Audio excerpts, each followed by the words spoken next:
Hello అండి, నా పేరు డాక్టర్ స్ఫూర్తి, fertility consultant, 49 hospital, Kukatpally branch. So ఈరోజు ఆడవాళ్ళలో ఏజ్ పెరుగుతున్న కొద్దీ ఎగ్ కౌంట్ అనేది తగ్గడం, దాని గురించి ఆ టాపిక్ గురించి డిస్కస్ చేద్దామండి. సో ఏజ్ బట్టి నార్మల్గా ఎన్ని ఎగ్స్ ఉంటాయి, అవి ఎలా తగ్గుతూ ఉంటాయి, అండ్ ప్రెగ్నెన్సీ ఛాన్సెస్ ఎలా ఉంటాయి అనే దాని గురించి మాట్లాడదాం. అండ్ ఏ కండిషన్స్లో ఎగ్ కౌంట్ అనేది తొందరగా తగ్గుతుంది, అండ్ ఆ తగ్గుతున్న కౌంట్ని ఎలా టెస్ట్ చేసుకోవాలి అనే దాని గురించి మాట్లాడదాం. సో నార్మల్గా ఒక ఫీమేల్ పుట్టక ముందే తల్లి కడుపులో ఉన్నప్పుడే ఆల్మోస్ట్ 20 వీక్స్ ఆఫ్ జెస్టేషన్ ఏజ్లో ఎగ్స్ కౌంట్ అనేది మ్యాక్సిమం ఉంటాయండి. సో ప్రైమోడియల్ ఫాలికల్స్ అనేవి, అంటే ఈ ఇమ్మెచ్యూర్ ఎగ్స్ అనేవి ఆల్మోస్ట్ ఒక 6 to 7 మిలియన్స్లో ఉంటాయి. సో అక్కడి నుంచి ఇంకా ఎగ్ ప్రొడక్షన్ అనేది ఆగిపోతుంది, అండ్ ఉన్న ఎగ్స్ అనేవి మెల్లిమెల్లిగా తగ్గుతూ ఉంటాయి. సో ఈ 20 వీక్స్ నుంచి తను పుట్టగానే at the time of birth ఈ ఎగ్ కౌంట్ అనేది తగ్గుతూ వస్తుందండి. పుట్టిన టైంకి ఆల్మోస్ట్ 1 to 2 మిలియన్ ఎగ్స్ మాత్రమే ఉంటాయి. సో అక్కడి నుంచి తన జర్నీ అనేది మొదలవుతుంది. సో ఈ ఎగ్ కౌంట్ అనేది ఇలా తగ్గుతూ ఉండడం అనేది చాలా common. And once reproductive age group, అంటే ఫస్ట్ ప్యూబర్టీ వచ్చినప్పుడు ఈ ఎగ్ కౌంట్ అనేది ఆ మిలియన్స్లోంచి కొన్ని ల్యాక్స్కి వచ్చేస్తుంది. అండ్ ల్యాక్స్లో అక్కడి నుంచి ఎవ్రీ మంత్ తనకి పీరియడ్స్ వస్తున్నప్పుడు ఎవ్రీ మంత్ కొన్ని ఎగ్స్ అనేవి బయటికి వస్తాయి. ఆ రిజర్వ్లోంచి ఇమ్మెచ్యూర్ ఎగ్స్ ఏవైతే ఉన్నాయో అవి దానిలో కొన్ని బయటికి వచ్చి దానిలోంచి ఒక ఎగ్ పెరిగి అది రిలీజ్ అవుతుంది. అది రిలీజ్ అయిన తర్వాత ప్రెగ్నెన్సీ వస్తే ఓకే, రావట్లేదంటే మళ్ళీ నెక్స్ట్ మంత్ మళ్ళీ కొన్ని ఎగ్స్ వస్తాయి. అలా ఎవ్రీ మంత్ ఉన్న రిజర్వ్లోంచి కొన్ని ఎగ్స్ అనేవి బయటికి రావడం జరుగుతుందండి. ఈ ల్యాక్స్ ఆఫ్ ఎగ్స్ నుంచి ఎవ్రీ మంత్ మనకి ఆల్మోస్ట్, అంటే ఒక రిప్రొడక్టివ్ ఏజ్ గ్రూప్లో చూస్తే ఒక 400 నుంచి 500 ఎగ్స్ రిలీజ్ అవుతాయి. అండ్ ఈ లక్షల్లో ఉన్న ఎగ్స్ ఏవైతే ఉన్నాయో ఆ కౌంట్ అనేది తగ్గుతూ వస్తుంది. సో ఎవ్రీ మంత్ ఆ ఒక ఎగ్ రిలీజ్ అవ్వడంతో పాటు మిగిలిన కొన్ని ఎగ్స్ కూడా పోతూ ఉంటాయి. అండ్ ఆ రిజర్వ్ నుంచి నెక్స్ట్ మంత్ మళ్ళీ ఎగ్స్ అనేవి వస్తాయి. సో ఈ ఎగ్ నంబర్ అనేది మ్యాక్సిమం, అంటే ఈవెన్ మనకి ప్రెగ్నెన్సీ ఛాన్సెస్ చూసుకున్న 20sలో ఉన్నప్పుడు మ్యాక్సిమం ఉంటుందని చెప్తామండి. అండ్ వన్స్ 30s రాగానే చాలా స్టడీస్లో ప్రూవ్ అయింది ఏంటంటే ఉన్న ఎగ్స్లో ఆల్మోస్ట్ 12 to 13% మాత్రమే 30sలో ఉంటాయి. అండ్ అది 35-37 ఇయర్స్ దాటిన తర్వాత ఇంకా తగ్గుతూ వన్స్ 40 ఇయర్స్కి వచ్చినప్పుడు కొన్ని థౌజండ్స్ ఆఫ్ ఎగ్స్ మాత్రమే ఉండడం జరుగుతుంది.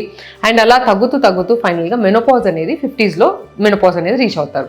సో ఈ ఎగ్ కౌంట్ అనేది ఈ నంబర్తో పాటు ఇంకొకటి ఏంటంటే చాలా స్టడీస్లో ప్రూవ్ అయింది క్వాలిటీ.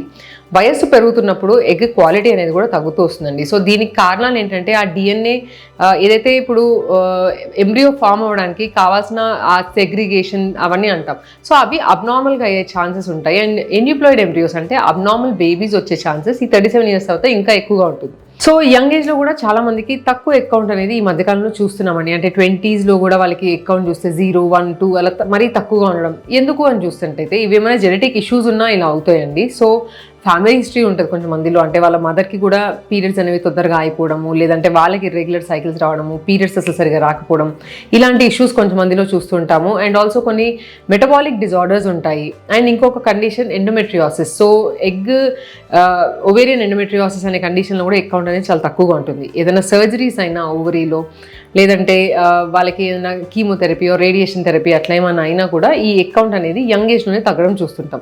సో ఇలాంటి ఏమైనా ఇష్యూస్ ఉన్నాయా, ఇప్పుడు మనకి ఎలా తెలుస్తుంది ఎగ్ కౌంట్ అనేది ఎలా ఉంది అనేది? ఒకవేళ పేషెంట్ వాళ్ళు అనుకుంటే వాళ్ళు టెస్ట్ చేసుకోవడానికి కొన్ని ఫస్ట్ థింగ్ మెన్స్ట్రల్ హిస్టరీలో చూస్తామండి. ఒకవేళ ఎగ్ కౌంట్ అనేది యంగ్ ఏజ్లోనే తగ్గుతుంది అనే వాళ్ళకి జనరల్గా పీరియడ్స్ ఇర్రెగ్యులర్ కావడము, పీరియడ్స్ సరిగ్గా రాకపోవడము, వాళ్ళ ప్యాటర్న్ చేంజ్ అవ్వడం అనేది చూస్తుంటాం. సో ఇలా ఏమైనా ఇష్యూస్ ఉన్న వాళ్ళు డాక్టర్ దగ్గరికి వెళ్ళమని చెప్తాము. అండ్ డాక్టర్ స్కాన్ చేసుకొని యాంట్రల్ ఫాలికల్ కౌంట్ అనేది మెజర్ చేస్తారు. సో ఈ యాంట్రల్ ఫాలికల్ కౌంట్ అనేది తనకి ఆ మంత్లో వచ్చిన ఎగ్స్ ఎన్ని ఉన్నాయనేది చెప్పే టెస్ట్ అనమాట. సో స్కాన్ చేసినప్పుడు చిన్న ఎగ్స్ అనేవి ఎలా ఉన్నాయని చెక్ చేసుకొని ఆ నెంబర్ అనేది చూసుకుంటాం. ఒకవేళ నెంబర్ చాలా తక్కువగా ఉంది, less than 5 ఉన్నాయి ఒక సైకిల్లో అన్నప్పుడు వాళ్ళకి డిమినిష్ రిజర్వ్, అంటే వాళ్ళ ఏజ్ని బట్టి. ఇప్పుడు ఒక యంగ్ ఫీమేల్ వచ్చింది, 20sలో ఉన్నారు, వాళ్ళు 20sలో కూడా వాళ్ళ ఎగ్ కౌంట్ చూస్తే అంటే 2 సైడ్ ఎగ్స్ కౌంట్ అనేది చాలా తక్కువగా ఉంది అన్నప్పుడు వాళ్ళకి డిమినిష్ రిజర్వ్ అని రాస్తాం. సో అలా కాకుండా బ్లడ్ టెస్ట్లో ఎలా తెలుసుకోవచ్చు అంటే FSH అండ్ AMH అనే టెస్ట్ ఉంటాయి. సో ఈ AMH అనేది ఏంటంటే వాళ్ళకి ఎంత రిజర్వ్ ఉంది అని చెప్పే టెస్ట్ అనమాట. సో ఈ వాల్యూస్ చూసుకొని ఒకవేళ AMH వాల్యూ అనేది మరీ తక్కువగా ఉన్నప్పుడు వాళ్ళకి ఈ డిమినిష్డ్, అంటే వాళ్ళ పూల్ అనేది ఇంకా తక్కువగా ఉంది అండ్ ప్రెగ్నెన్సీ అనేది తొందరగా ప్లాన్ చేసుకోవడం, లేదంటే ఉన్న ఎగ్స్ని ఫ్రీజ్ చేసుకోవడం అనే ఆప్షన్స్ వాళ్ళకి ఇవ్వడం జరుగుతుంది. సో ఇంకా మీకు ఈ టాపిక్ గురించి మన డౌట్స్ ఉంటే మమ్మల్ని సంప్రదించవచ్చు. Thank you.